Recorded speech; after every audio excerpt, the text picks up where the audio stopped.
This story takes place in 1990. Kids today have no idea what it was like. Back in the days, you could buy a Box Nova Convertible for under $1,000. It would need some work, but everything was very simple. You could do the work in your backyard, fix it all yourself. The parts with the junkyards, they were cheap. That's what this is about. Jerry and Sam climbed up the worn steps to the second floor of the old warehouse on this early October day. After walking through several rooms, the white car body came into view. It was the remains of a 1963 Chevy 2 convertible. "Well, here it is," offered Sam as he opened his hand in the direction of the car.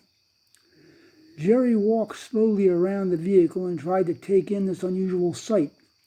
The entire front section was missing except for the steel sides of the engine bay. The windshield, doors, trunk lid, top had all been removed. It was certainly a neat-looking car. He had seen plenty of these boxy rods around over the years. He was in 12th grade now, and he had a hankering for one since he was in the 6th grade when a teenage neighbor acquired a black one. "It would need some work," Jerry answered with a mixture of awe and practicality. "Tom said he had bought it to make a rail type of dragster out of it. You know, the kind where they bolt a car body onto a long steel frame with motorcycle wheels on the front and big slicks on the back," Sam continued. He was going to call it Tom's Bomb. It would have been a mean machine, but he got involved with other projects. Now he's getting married and he has a baby coming. He sadly has to let it go. "There's not much left, but it would be a super cool runner if it were all put together," Jerry responded dreamily. At that point, Mr. Adams entered the room. "Okay, you found it."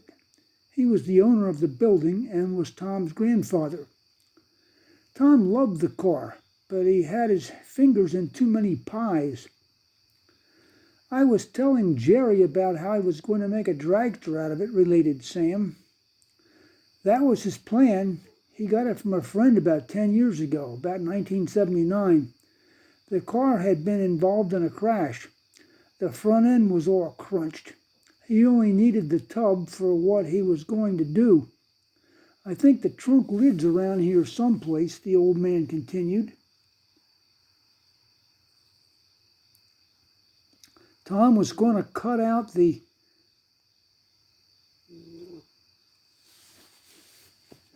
motor bay walls, but it started raining, so they hauled it in here.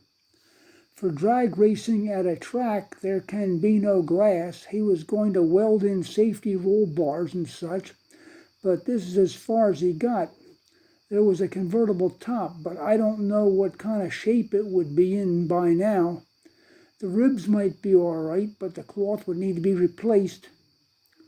"I gotta have this car," blurted Jerry. "That thing is so cool."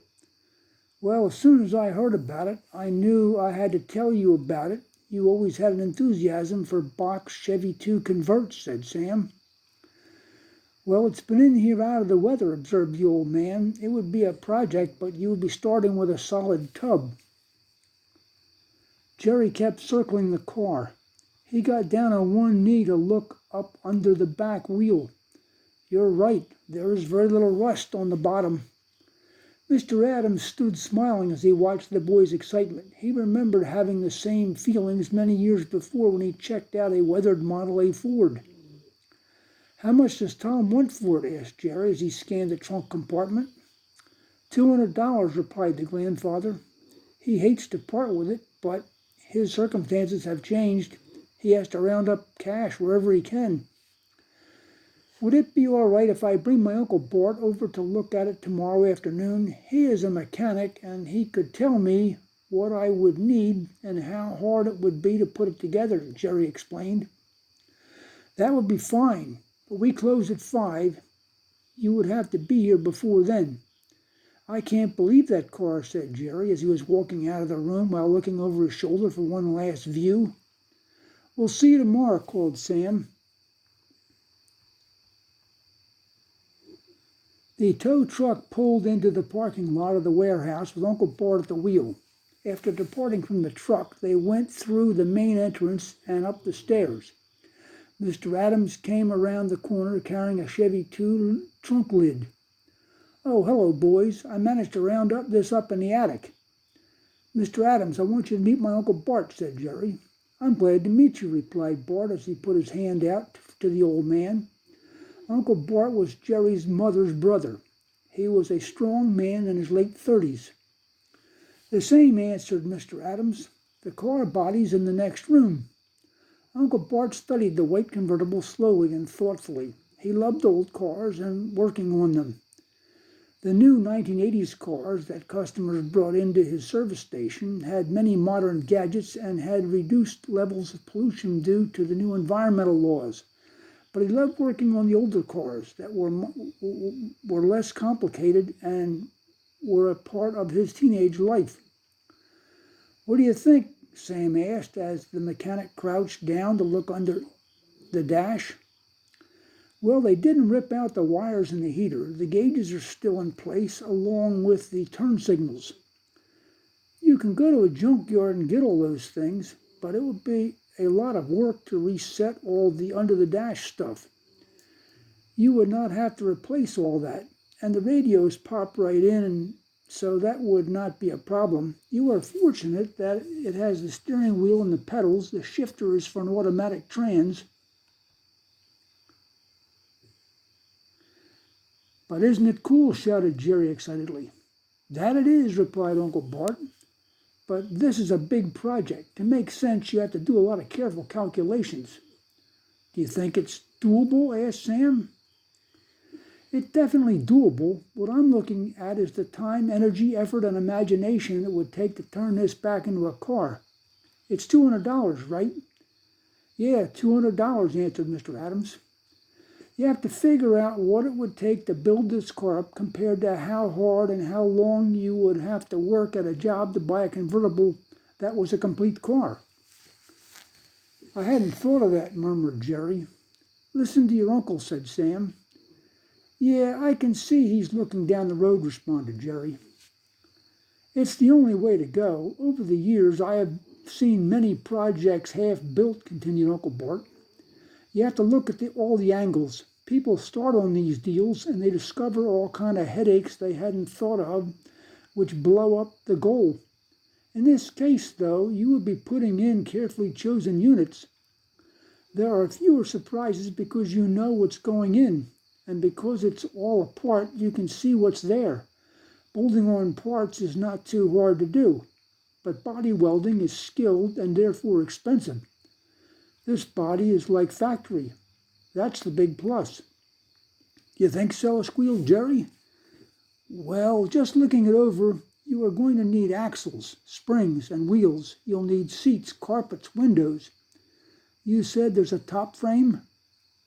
Found that up in the attic with the lid, answered Mr. Adams. On up front, you'll need a splash pan, bumpers, radiator support frame. You'll have to check the wiper motor. If it's no good, you'd have to get another. They come out with 3 bolts, so it's not a problem. All the Chevy 2 hoods are the same. You just need to find a white one or get it painted. The fenders, too, are all the same, although it would be best to find a 63 or 62 fender so the chrome strips and emblems are the same. Well, your uncle knows Chevy 2s. I've dealt with a few, went on Bart. Windshields are around 62 through 65. There are some tricks for installing them. The 66 and 67s might fit also, and under the front end you will need hubs, drums, springs, steering linkage. Steering box is still in place. The pitman arm that hooks onto it's available with PEPs. The front frame seems to be straight. Do you know what kind of accident the car was in? The previous owner drove into the back of a steak truck, answered Mr. Adams. It crunched everything above the bumper. Is there anything else? Asked Jerry woefully. There is one more minor thing you'll need, a motor. Ah, chuckled Jerry, that would be useful. All the Chevy motors of that era were very simple. They drop right in. The only thing is the flywheel has to match the transmission. There are different flywheels for stick shift types and automatics, Bart explained. I see that the hooks are still on the inside of the windshield frame to hook up the front edge of the top. They are shiny, so you don't need those. And the gas tanks are the same for all years. The gas lines and the wire for the fuel gauge is still in place. Most of the stuff can be picked up cheap at the junkyard. A lot of people get parts replaced and then the motor or trans goes and they junk the car. If you look around, you can get new shocks and exhaust pipe with a muffler for cheaps. Your uncle's amazing. Well, it's experience and knowledge. I've been doing this for a while.